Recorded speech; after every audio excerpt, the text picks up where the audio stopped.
Embodiment implies contained within the boundary of my body. And the boundary of my body is the boundary of myself and the boundary of my identity, my most basic identity. And it's also to do with my senses and feelings and so on. And indeed, when we speak, or when I speak of the embodiment, again, I try not to, but when we do speak of it, the embodiment of enlightenment or the embodiment of non-dual realization, it's not about limiting it to this identity. Paradoxically, it's about, well, it is about, it's the realization and the life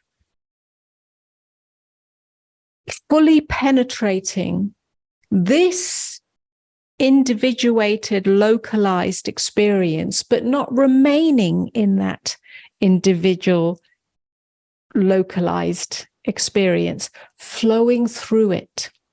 So filtering into all the aspects of the lived experience, which includes this particular individuation with its history and its personality, filtering into that, yeah, not being out there separate as some realization and then this carrying on unconsciously.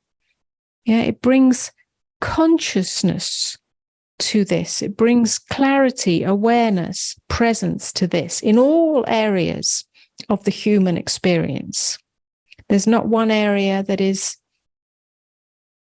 that is tucked away, that stands outside of that. And I'm talking about sex and money and work and being in the marketplace. All of that is included in this. They're not two, it's not like that is a separate thing to enlightenment or awakening or non-duality. The whole thing comes in.